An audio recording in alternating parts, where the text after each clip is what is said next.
Hello everybody, welcome back to the Young Fan Podcast. It's that time of the year again for my 2022-23 League One predictions. Wow, it has absolutely flown by. We're back here again for one of my favourite episodes I do of the podcast all year. Let me know in the comments down below, have I got any of these right? Have I got any of these wrong? I imagine quite a few of the latter. If you watched my episode I did probably a few weeks ago now, looking at last year's prediction and reacting to them, I get quite a few of them wrong. Let me know in the comments down below. Make it a bit of a discussion. I love hearing what you've got to say. Leave a like and subscribe as well. Remember, this is only a prediction. If I could predict the future, I'd go and win and buy the winning lottery ticket. Of course, leave a like, subscribe, all that good stuff. The content is only starting to kickstart as we head into the opening game of the season. And when the season starts, oh boy, the content is going to be through the roof. Right, let's get straight into it. Starting off in 24th position. I've gone with Morecambe. Now, I'm sorry, Morecambe fans, nobody wants to be bottom of the league. I completely understand it, but I just feel as though you were very reliant on Cole Stockton last year, somebody who scored 23 goals, almost single-handedly keeping you up. Let's be honest, without Cole Stockton's goals, you probably would be playing League 2 football next year. I don't think he's got the ability. He probably has the ability. I don't think he's got it within him to just do all of that again and single-handedly really carry you to safety. I feel as though a bit of second season syndrome.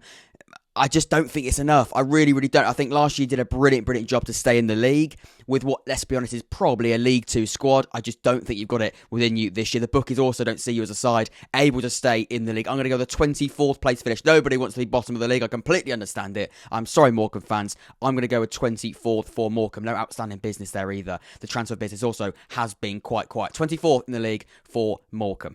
So 23rd in the league, I'm going to go with Port Vale, a newly promoted side. Of course, got promoted via the playoffs last year, beating Mansfield by 3-0. Now, similar to Morecambe, the lack of new faces really does worry me. The transfer business really has not been that outstanding. The hope to stay up with what is a good League 2 squad, it's going to be very, very difficult. That step from League 2 to League 1 is extremely difficult. Some teams can do it. Morecambe did it, of course, last season.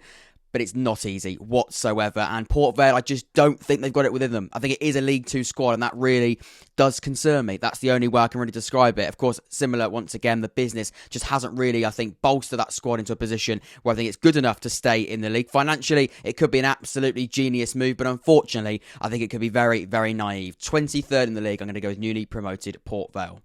Now, 22nd in the league, I'm going to go with Exeter City. Of course, got promoted through second place last year in League 2. But as of recording, I've not brought in a single new face. No new signing as of recording. It seems as though the manager or maybe the ownership at Exeter are going down this cautious approach in the transfer window. For me, though, there's caution and there's naivety.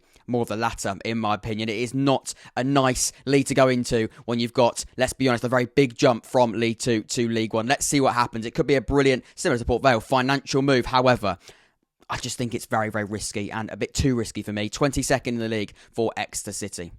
So 21st in the league, I'm going to go with Forest Green Rovers, newly promoted side, my final team to get relegated through my prediction. Of course, won the league last year and played a brilliant brand of football, but over the summer, it has been all changed. Rob Edwards, their manager, has controversially, you could say, joined Watford, a new manager through the door, and also some key players departing the football club. Will the club be able to deal with such substantial change?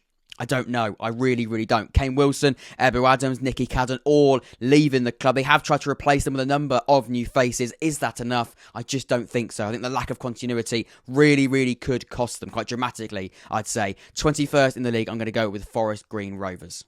So in 20th position, I'm going to go with Cheltenham Town. Of course, a brilliant debut season in League One last year, finishing 15th in the league. With a lot of people, including myself, thought they would go straight back down. But over the summer, like Forest Green, really, they've lost some key figures. Michael Duff has joined Barnsley, of course, divisional rivals. Of course, William Boyle, their captain, quite a big leadership loss there with those two players leaving the club. But, and there is a bit of a but here, they have kept hold of Alfie May, somebody who scored 23 goals and assisted 4 last year. He could be the reason while they stay in the division. I feel as though there could be a drop-off from last year, but it's going to be enough to keep them in the league. 20th in the league, Cheltenham is who I've gone for.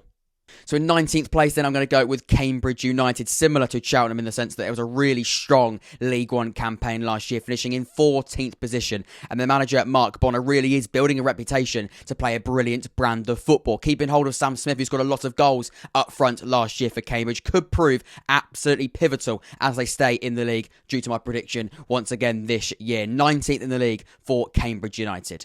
So in 18th place, then I'm going to go with Bolton Albion, a side who finished 16th in League One last year, and Jimmy Floyd Hasselbank really will be looking to improve and to build on last season. It's been a busy window so far with 5 new faces coming through the door, but none of them really do excite me. I'm going to be honest, I'm sorry Bolton fans, they just don't really scream and shout as signings that do give me that wow factor. No significant players leaving the football club, which is a bit of a positive. I just don't think, though, that squad is any better than it was last season. And for me, I'm going to go with an 18th place finish for Bolton Albion. They're going to stay in the league in 18th spot. So in 17th, I'm going to go with Fleetwood Town. Now, I'm quietly confident that Fleetwood will be safe and sound this season. Just about stayed up, of course, last year on goal difference. But a lot of people, including the bookies, are putting them in that relegation zone. But I think new manager Scott Brown has brought in a lot of exciting new players. I think they're going to be absolutely fine. They could even finish higher than 17th.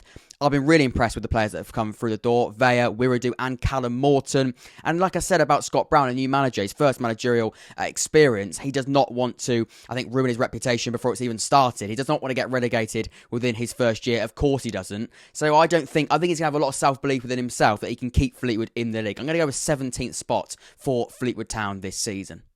So in 16th, I'm going to go with Accrington Stanley, 12th last year, and once again proved to be a real banana skin for so many sides in the division. John Coleman, of course, has been there a long, long time, will really want to push up the table once again this season. And I feel as though the departures could cost them, and that's the worry for me. Colby Bishop joining Pompey is a brilliant goal scorer. Sykes leaving to join Belgium was a really, really good centre-half, and Butcher leaving to Plymouth could be a bit of a loss. For me, the departures, they're a little bit of concern. I don't think they're going to get relegated. John Coleman is a really quite savvy manager who knows Accrington like the back of his hand. I'm going to go with a 16th place finish for Accrington Stanley this season. So in 15th spot, then I'm going to go with Lincoln City. Now, this could be an absolute shocker of a prediction. Let's be honest, most of them could be. But I just think the new manager, Mark Kennedy, he's going to really want to prove himself. He really, really could. I think he's going to be somebody who wants to make an impression first and foremost. Now, some big players, including McGrandles leaving the club, is a little bit of a concern. But I have been impressed with the faces they have brought in. O'Connor joining, I think, is a really, really good centre-half. Let's see what happens with Lincoln City. But I'm going to go the 15th place finish for the Imps this season.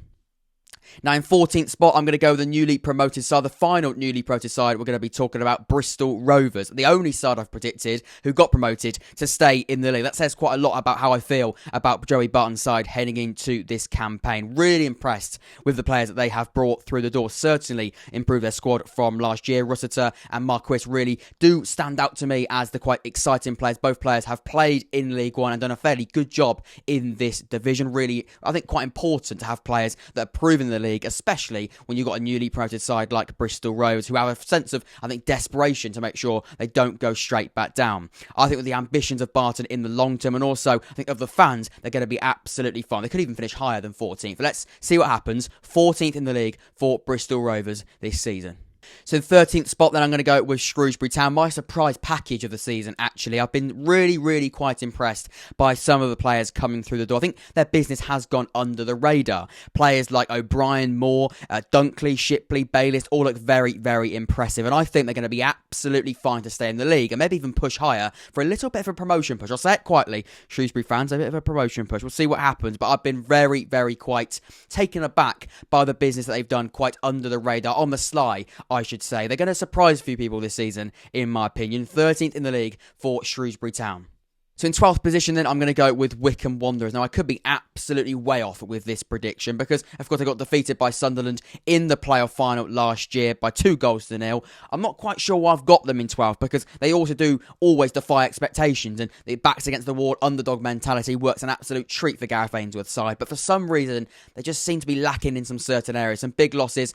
David Stockdale, Anthony Stewart players I think were very, very key for them last year, and the previous seasons before that where they were very successful in Sky Bet League. I'll have to wait and see. I could be absolutely way off with this prediction, but I'm going to go 12th in the league for Wycombe Wanderers this season. So in 11th position, I'm going to go with Oxford United, and it absolutely kills me. It hurts me so much to put my side in this spot, but I just think it's a fair reflection on how I feel. It just is. I think the transfer window so far has been nothing short of a bit of a disappointment. We have started to bring a few players in now, which of course is good. McGinty, Stuart Finley, two, I think, quite important acquisitions to the side. McGinty looking at a bit more of a long-term future, a young goalkeeper. but I just think we're underprepared. I just don't think we're in the best position. And with the season only feel like it's going to get harder with the sides in this league, I just don't think we're in the best position to kick on and get back into the top 6. And like I said, it hurts me. It really, really does. But it's just how I feel right now. Now, prove me wrong, Oxford. Please, please, please do prove me wrong. I want to come back at the end of the season when I react to these predictions and laugh in my own face. I just can't see it happening right now, though. 11th position for Oxford United this season is my unfortunate prediction.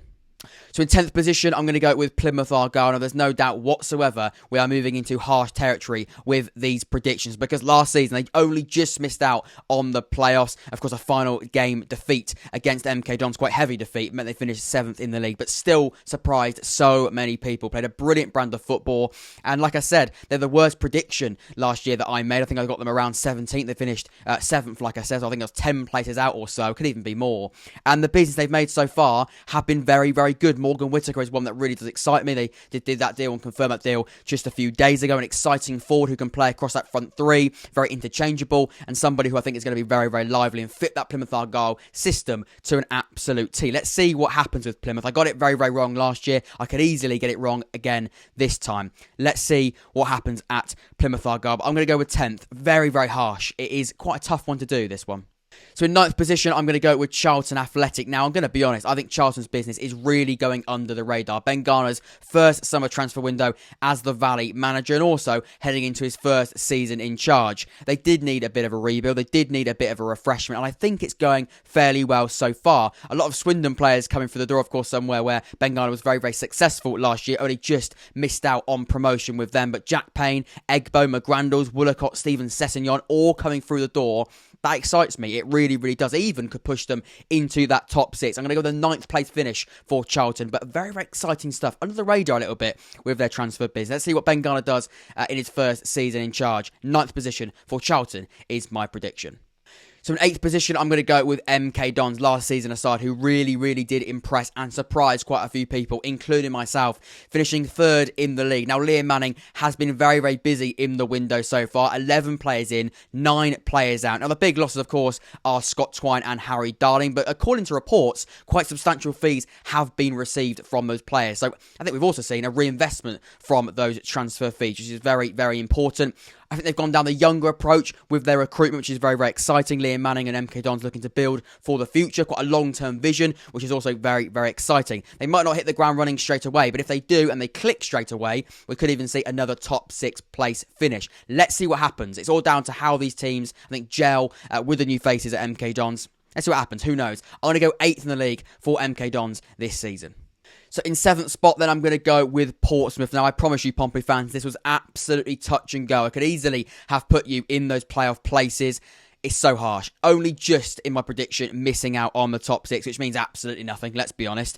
I've been very, very impressed with the business. The majority of the business so far has been absolutely quality. Colby Bishop, a proven goal scorer in League One. Marlon Pack, a brilliant midfielder, bringing experience and also quality. And Swanson, and also many more as well. Really adding an aspect of improvement and quality to this Pompey and Danny Cowley squad. I think their squad depth is looking much better than last year, which is very, very important. Let's see what happens. Disappointing, of course, losing harness to divisional rivals Ipswich Town, but a decent fee apparently involved in that. So if that gets reinvested, like I think it already has been with Colby Bishop coming through the door, let's see what happens. But with Pompey only just missing out, like I said, I do apologise. It was touch and go. 7th in the league for Portsmouth this season. So in 6th spot, I'm going to go with Peterborough United. Now, this could be a very, very harsh prediction, even though I'm putting them in those playoff places only just. I just don't think it's going to be as straightforward as Peterborough hope it will be. Now, I could be very, very wrong with this, and quite a few Peterborough fans, I imagine, in the comments down below will be hoping they finish higher than 6th, but I don't know why. Something's telling me it's going to be quite a difficult year for Grant McCann's side. Now, he knows Grant McCann, this league, very, very well. Won the league with it with Hull City just a couple of years ago. And their business so far has been very, very good. They've brought in quite younger talent, looking at the long-term future, which is very, very important. Let's see what happens. I don't think it's going to be as straightforward, but they, of course, do have aspirations to get straight back into the Championship. Let's see what happens. 6th in the league for Peterborough United this year. So in 5th position, I'm going to go with Bolton Wanderers. Now, I imagine quite a few Bolton fans will be hoping that they can finish higher than 5th, but I'm going to go with a comfortable playoff position. Really impressed with the transfer business so far. Irondale, Bradley, Trafford, all coming through the door as of recording on top of a very successful January window, where they now have had half a season and the entirety of pre-season to really gel. I think the quality and depth is absolutely nailed on in Everton's side, looking brilliant shape heading into this campaign. 5th in the league for Bolton Wanderers this year. So 4th in the league, then I'm going to go with Barnsley, of course, newly relegated side, who have just appointed Michael Duff as their manager, somebody who did very, very well at Cheltenham during his time. They got them promoted into League One, and last season did a brilliant job to keep them there and become, I think, a real banana skin for quite a few sides, including Oxford United. A brilliant job on the offence and also on the defence as well, and more to see, I think, when he now is at Barnsley. A couple of notable departures: Morris going to Luton in the Championship, but seems as though the business has been very, very smart with the replacements and good general recruitment. Nicky Cadden is the standout one for me, somebody who were linked to Oxford United. I think he's a brilliant player, somebody who got 18 goal contributions in League 2 last year from left wing back. That's just one of quite a few exciting new players joining Barnsley this summer. 4th in the league, a playoff position for newly relegated Barnsley is my prediction this season. So in 3rd spot, I'm going to go with Derby County, a side who are quite a difficult one to call, to be quite honest. However, the way that they've approached this transfer window, following the embargo being lifted, following the takeover, has been nothing short of mind-blowing. Some of the names have been brilliant. McGoldrick, Hourahan, Barkhuizen, Chester. I could go on. Roberts on loan from Brighton. These are brilliant names. And some players that were playing Premier League football just a season ago. But let's see how they gel. That's going to be the question for me. Can they gel? Whether they gel or not, it's going to be brilliant for Derby and brilliant for League One. But a 3rd place finish, I've gone quite bold with my prediction.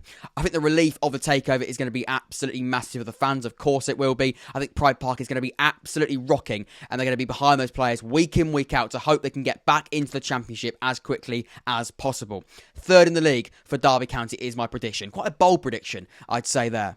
So moving into the automatic promotion places now, 2nd in the league, I'm going to go with Ipswich Town. Kieran McKenna's first full season in charge with a very clear ambition to go for a serious promotion push. So far, I think their recruitment has been absolutely brilliant. Not as much as last year, but I think that really is quite expected. They really have strengthened in the areas they did need to do so this summer. I think this is finally the year they get out of Sky Bet League One and get promoted into the Championship. 2nd in the league for Ipswich is my prediction. So 1st in the league, the side that I think are going to win Sky Bet League One, drumroll please, Sheffield Wednesday. Their squad looks in absolutely brilliant shape heading into this campaign with quality and depth in so many of those areas. Outstanding recruitment from Darren Moore so far. Smith and Ahikwe are my favourites. Proven League One quality. Got promoted with Rotherham from League One only last season. Absolutely brilliant stuff. They would have learnt a lot from last year's disappointment, losing to Sunderland in that playoff semi-final, and they're going to be raring to go and get promoted, go one step better and get into the Championship. 2nd year in a row, I've predicted Wednesday to win the league. Hopefully, for Wednesday fans, I'm right this year. I wasn't right last year. Let's see what happens. But Sheffield Wednesday are the side that I think are going to win League One this year. Ladies and gentlemen, that wraps it absolutely up. That is my 2022-23 League One predictions. Hopefully, you enjoyed it. I absolutely love doing these at the start of every single year. You seem to enjoy them as well. Let me know in the comments down below. Make it a discussion. I want to hear your predictions. Leave a like, subscribe, all of that good stuff as well. The content is only just starting heading into this League One campaign. So much coming to you. It's a very exciting episode of the podcast as well that I've just recorded, coming to you this week as we head into the opening game of the season on the 30th of July. Take care, stay safe. I've been Jack, and I'll see you all very, very soon. Take care.